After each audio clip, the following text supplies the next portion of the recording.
our streaming service. Welcome everyone here in person, on Zoom, and on YouTube. Welcome to the Unitarian Universalist Church of Tullahoma. Thank you for joining us this morning. We will now have our chalice lighting. Jancy, would you like the chalice?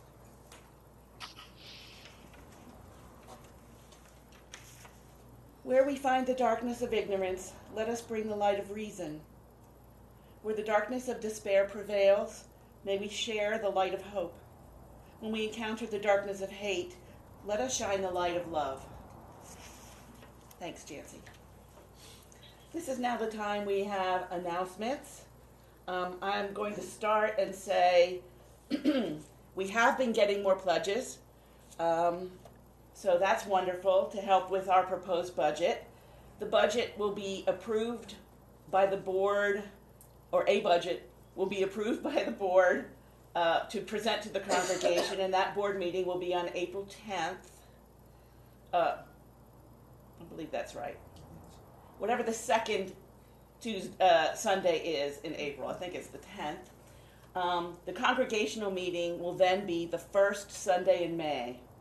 Please plan to attend either in person or on Zoom. We need a quorum of voting members, but also we have important things to discuss and would like full participation from people.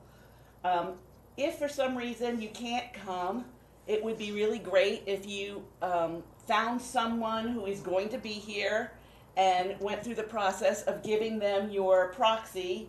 You can share with them how you might care to vote on the things we're going to be or opinions of what we'll be talking about, and that way your voice can be heard. The proxy has to be in writing. I think they can email that proxy to the secretary of the church so she knows who, and also maybe an email to the person who has your proxy, who probably should print it out and bring it with them so she could provide that, he or she, to the secretary, so she has a record of someone who's given their proxy and to whom. So that's going well so far. We're, pledges keep coming in, and if you haven't pledged yet, even though I gave a deadline, you can still pledge. Also, if you wish to support the work of the church now, you may send a check made payable to the Unitarian Universalist Church of Tullahoma, and bring it with you in person and place it in the box, check or cash, in the box in the back of the sanctuary, or you can mail it to Post Office Box 331, Tullahoma, Tennessee 37388. Just address it to the UU Church of Tullahoma. I am the one who picks up the mail, so the treasurer, and I'm the treasurer, so it'll get to the right place. Are there other announcements? After all that. On Zoom, any announcements? Yes, Jack. Just to continue on what Rick said earlier, and for the benefit of any YouTuber folks joining us, the Thursday night discussion group will indeed meet via Zoom on Thursday night at 7 o'clock. I'll send out a link and so forth, and we've started discussing a series of videos and so forth from a group called Rethink X, as Rick said, on the topic of rethinking humanity, and most likely this week, based on suggestions that Rick sent me, we'll be looking at technological mega trends leading to transport disruptions. We'll watch the video and discuss that after we do our check. So that's all. Okay. Any other announcements? Got one. Yes, Robin.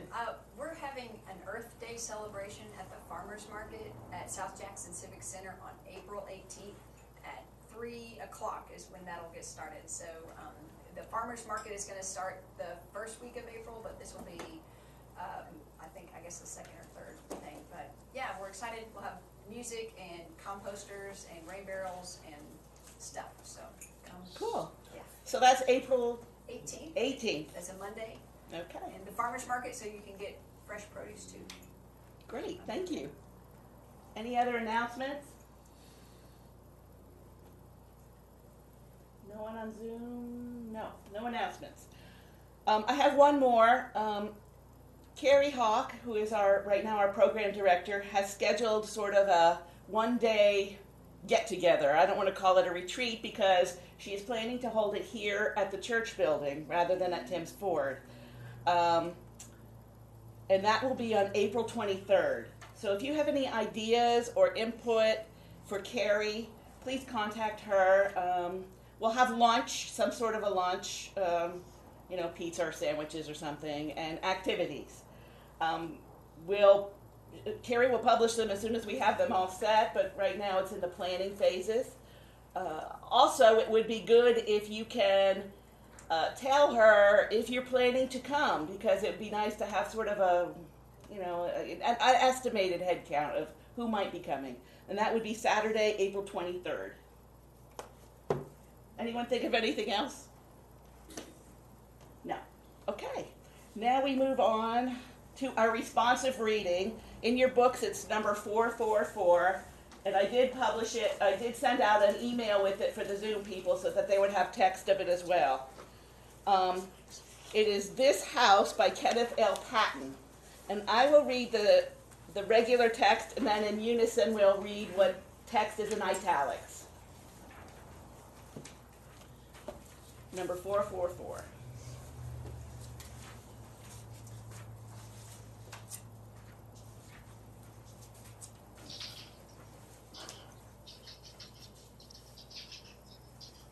This house is for the ingathering of nature and human nature.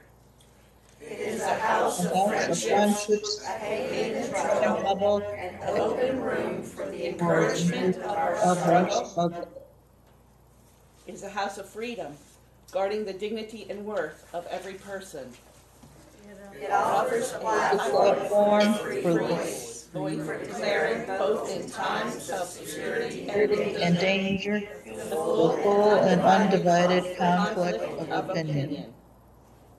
It is a house of truth-seeking, where scientists can encourage devotion to their quest, where mystics can abide in a community of searchers. It is a house of art, adorning celebrations, melodies, and handiworks. It is a house of prophecy, outrunning times past and times present in visions of growth and progress. This house is a cradle for our dreams, the workshop of our common endeavor. Thank you. This is the time now where I introduce our speaker. The Reverend Dr. Cynthia Stewart is here to speak with us, and she's an ordained minister from Nashville. Her topic today is distress and compassion in a combative world. Dr. Stewart. Welcome. Good morning, everybody. Good morning. How are you all doing? Great. I got coffee. That makes everything better. Coffee makes everything better. All right. It just gets kind of distracting. Oh, okay. People are being covered up. I didn't know what was Well, that's you, actually. I'm being covered up. I really didn't know what was happening. Not unusual. So my house is being remodeled right now. And a few weeks ago, about midday while I was at work, I got a call from my son who sounded agitated. "Hey Mom, can you come home?" "Why?" I asked. He was quick to respond. The painters and the contractors are screaming at each other, and now the police are here. So it turns out when the police are in my yard, I can come home in the middle of the day. When I got to my house, I found the contractors in one area of the yard and the painters in another area of the yard, and the police was marking the space between them, right? And my son, God love him, had thrown everybody out of the house. In the midst of a giant yelling match over who was getting paid and what needed to be done, the two white contractors had called the police on the two painters who were both people of color and who had incarceration records, and who themselves promptly called the police on the contractors. Great. This was the mess that I walked into. So welcome to a tiny little microcosm of our big combative world. Here are two sets of people having a disagreement, but rather than establishing some basic terms and coming to a reasonable conclusion, everybody more or less threw their fists in the air, right, ready to duke it out,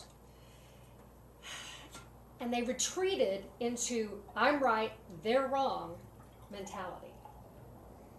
And as so often happens, although there was some right and some wrong on both sides, there was one side in the conflict that was more endangered by it.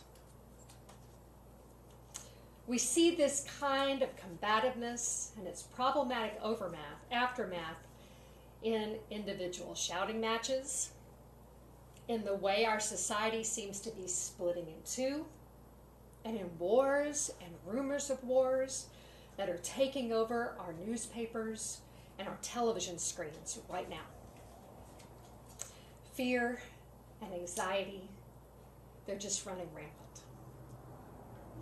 Lots of people seem out to protect their own and forget the rest, or belittle and deride the rest, or even spew hatred on the rest. And in many of these clashes, from the individual to the national, both sides fall into the same trap of seeing the other as the enemy rather than the dialogue partner, as needing to be tamed and controlled rather than heard and respected. Now, this is not to say that fault or blame is necessarily equally merited in all conflicts. I mean, I am not about to say that Russia and Ukraine are equally at fault for what is going on in the Ukraine. But right now, I'm not talking about who's to blame in things. I'm talking about the combativeness that's at the heart of all of this, right? I'm pointing to that distrust that makes so many of us want to strike out in ways large and small at those on the other side, whatever other side we're talking about. And I'm pointing to that fear that runs lower to the ground, that thrums through our cities and towns, fear of what is and what is to come, fear of those around us and fear of those far away, fear of too much and too little. As we read about these hateful actions and we see bombs falling somewhere, and we learn about more and more dangers to our society and our world, anxiety and dread seem to just run through the very air we breathe. So let me just pause for a moment and ask you, as I'm talking about this fear and anxiety, can you feel your body just curling inward? When I talk about this combativeness in society, do your shoulders hunch up? As you think about people with a me and mine mentality, does everything in you start to feel tight? Yeah? All right. So let's take a deep breath together. In and out. I invite you to bring your attention to your neck and shoulder area. Roll that if you need to. Just bring some relaxation. If anything in you is tightly held, I invite you to bring relaxation, to allow yourself to be in safe space here, even as we talk about difficult things. One more time, just breathe in and breathe out. Okay. So how many of you felt some small release right there? Yeah. That was fear and anxiety letting go. Just a little bit, right? And it's fear and anxiety that pushes and creates all this combativeness, right? Just as it was created by it, it's this deep and vicious cycle going over and over again. Now, there are those who push this cycle, who profit off of it in multitudes of ways. There are politicians and pundits and journalists. There are marketing specialists and propagandists. There are people making Facebook posts and Instagram posts. People saying things maybe at your work or your kid's school, if you pick them up. You really just don't have to try hard. It seems like this is all in the air lately. But let's each of us stop for a moment and ask, do I get something out of this cycle, or do I just get trapped inside of it? Does it make me happier? Does it help me live better? Does it help me hold on to the good I see in humanity? Maintain my connection to divinity? And if it doesn't do any of these things, then how do I get out of this cycle? How do we get out of all of holding on to this fear, this anxiety, opt out of the combativeness, and live within my own values and beliefs? Well, the answer, of course, is love. Love is not the only antidote to fear. It is the only thing there is other than fear. Here, here. Pretty simple, right? Hard to do. We're always acting from either love or fear, especially in the ways we treat each other. We can give 1,000 different names to our feelings and our beliefs and to the actions we take based on those feelings and beliefs. But when we cut to the heart of the matter, it all comes back to love or fear.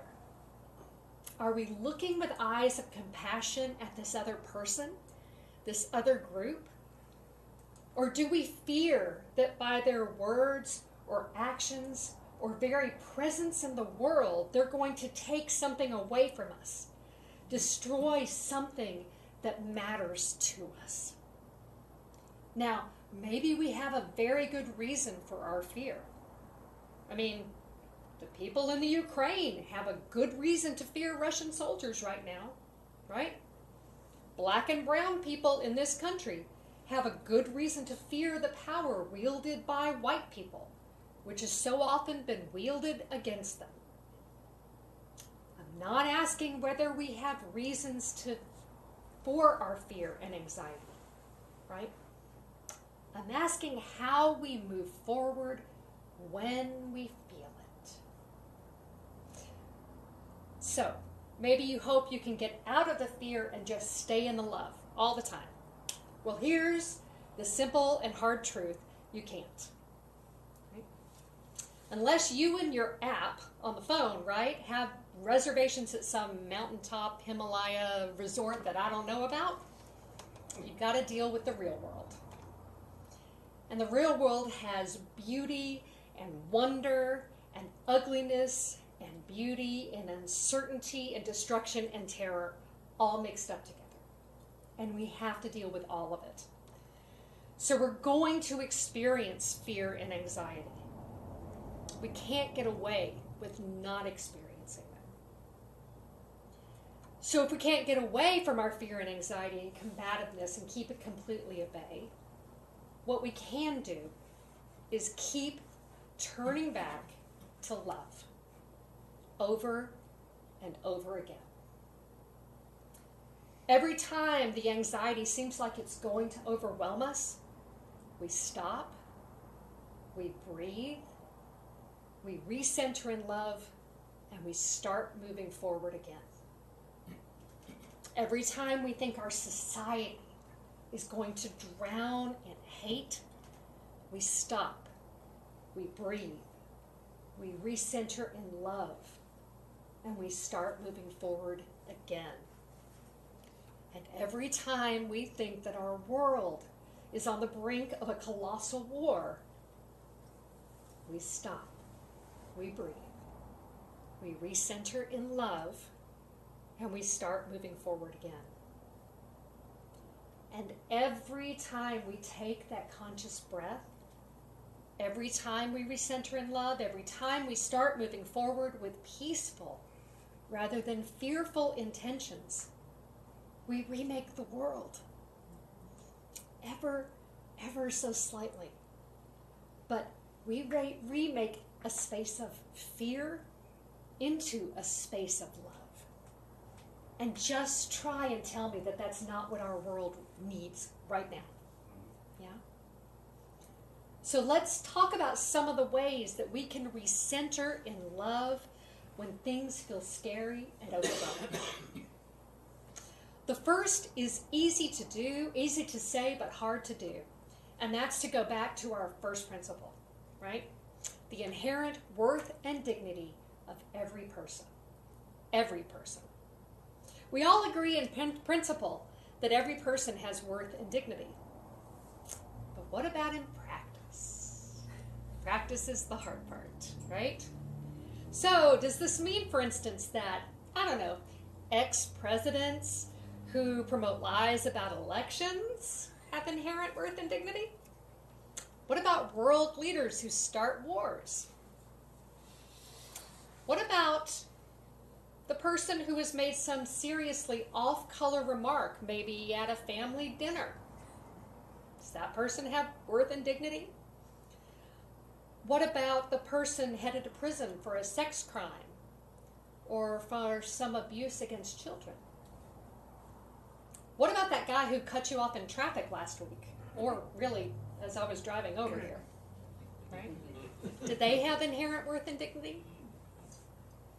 Because if any of those people don't have inherent worth and dignity, then that first principle sure is starting to look crumbly. Recognizing these and all people's inherent worth and dignity is one way that we recenter ourselves in love. One way we ground ourselves when we start to feel lost in fear and hopelessness. So right now, I invite you to take a breath. Close your eyes if you feel so moved. And bring your mind to someone you've thought of or spoken of in a negative way. Do you have that person in mind?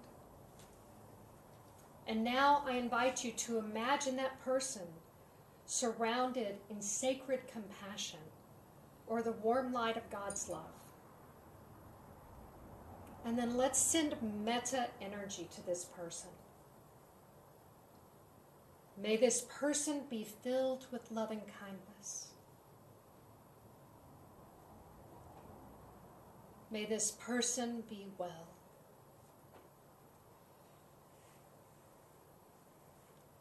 May this person be peaceful and at ease.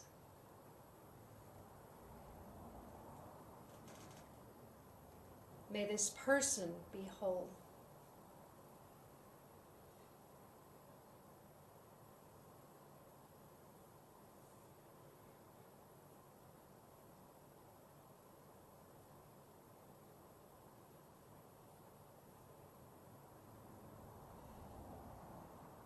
We send a namaste to this person.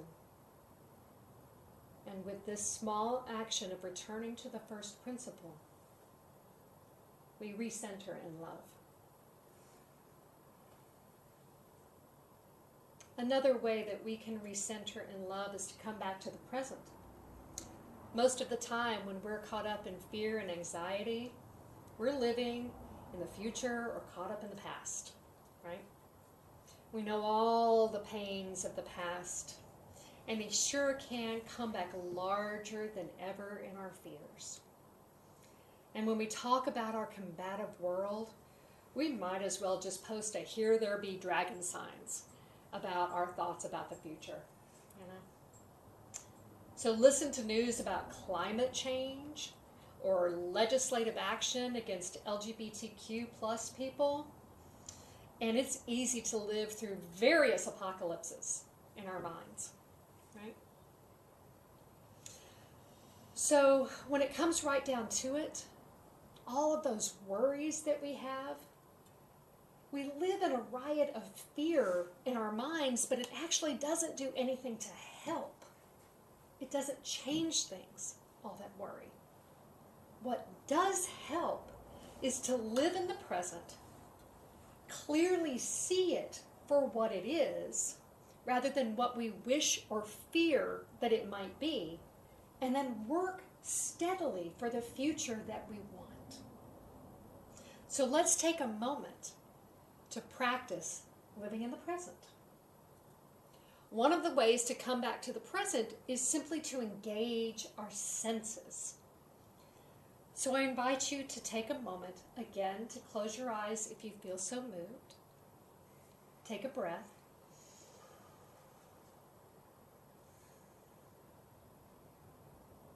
And then listen for the thing that is farthest away from you.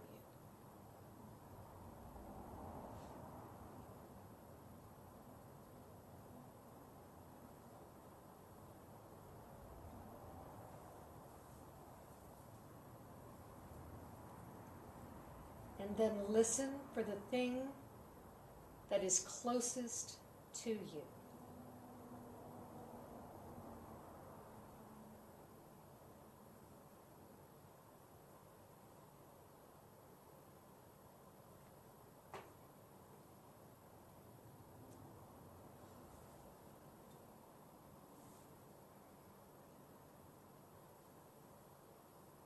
And then listen to see if you hear your own breath.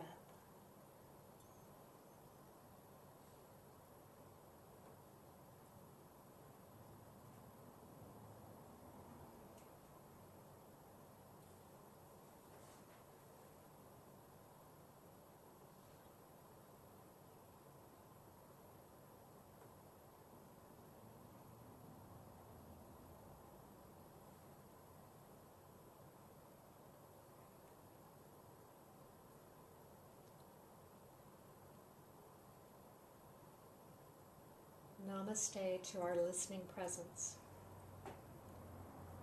With this small action of living in the present, we recenter in love.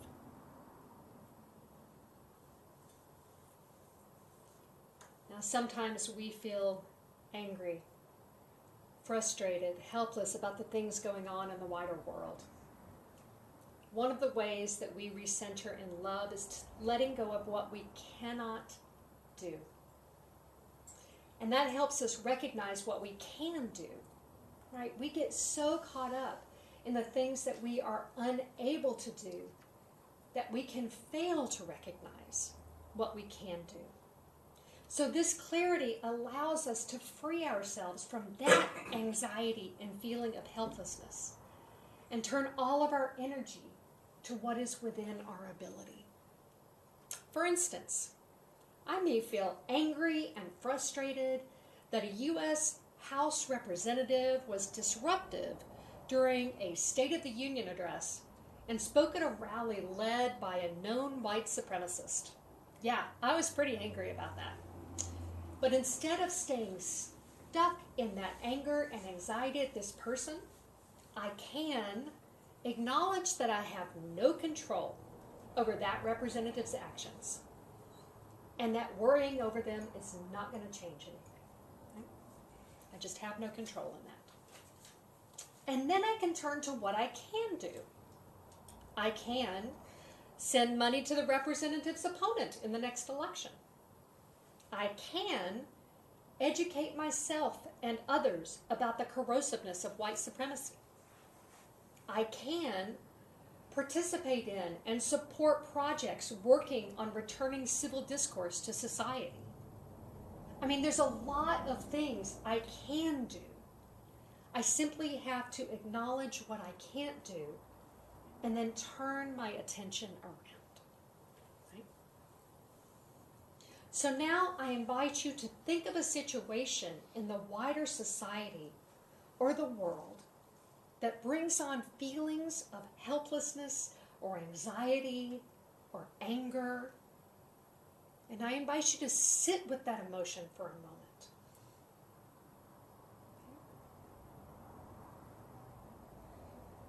Now let's breathe in. Breathe out. And allow ourselves to be all right in a space where anxiety is present.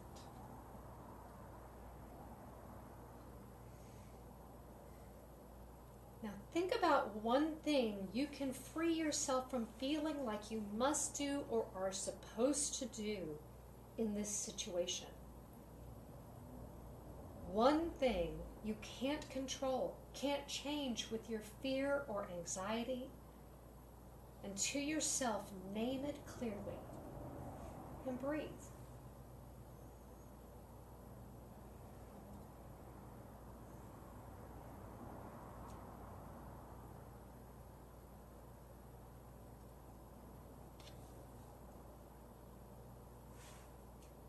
Now think about one thing that you can do, whether you will do it or not. Think about one thing you can do that will bring more peace, more love, more knowledge, more hope to this situation. Just one thing. Acknowledge to yourself that you have the power to do this. And breathe. Breathe in. Breathe out.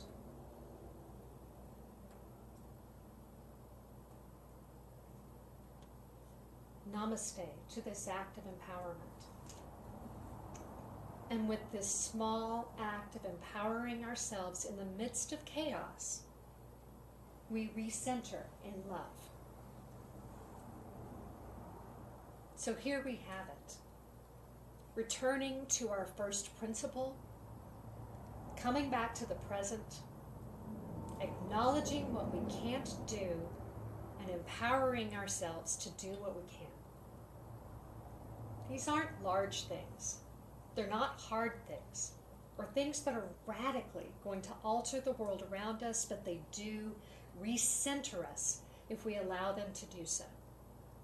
They remind us of our grounding in what is good, what is holy, however we define that. They will help us stay with our knowledge of the truth of love while we walk in a world which shines a light on fear, right? And they will help us shine our own light for others to see so that they too can breathe and recenter and start moving forward again. I invite you to try these small practices and others like them so that we can be beacons of peace and love and recentering in times of fear and combativeness. This is our superpower. We can help each other breathe and find the next right thing to do rather than the next reactive thing. So remember me telling you about that microcosm of combativeness I found in my yard with the painters and the contractors and the police, right? Everybody in their own corners. Well, it sure would have felt good to walk in, fire everybody, yell at the police to go away, and settle down inside my house with a glass of wine and can you believe these people mentality. I could have just joined in that general I'm right, they're wrong. And that would have felt pretty good. But I'm a minister. I at least try to practice what I preach. So instead, I listened to the police as they filled me in. I listened to the concerns of the contractors. I listened to the concerns of the painters. I reminded all sides of the inherent worth and dignity of everyone concerned. And in the end, we got a peaceful resolution. I remained centered in love, and a tense situation got a little calmer. Now, I'm not saying that all those people left and wanted to hug and, go out for a picnic. But we all could breathe. And right then, that was good enough. Namaste and amen.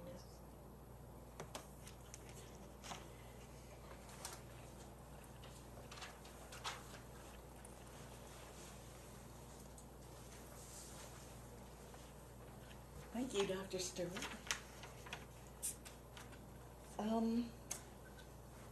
Let's see. I've got some closing words, and then we'll sing our closing. Except I don't really remember the tune anymore, so. Okay. If here you have found freedom, take it with you into the world. If you have comfort, go and share it with others. If you have dreamed dreams, help one another that they may come true. If you have known love, give some back to a bruised and hurting world. Go in peace.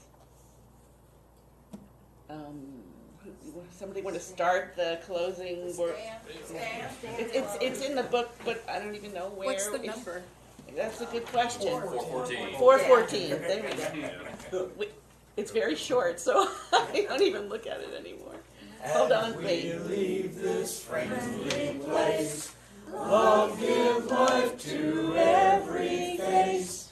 May the kindness which we learn light our hearts till we return. Thank you. We will break for a little bit, visit amongst ourselves, have a little coffee and snacks, come back for our Talkback, which will start at 11 o'clock. I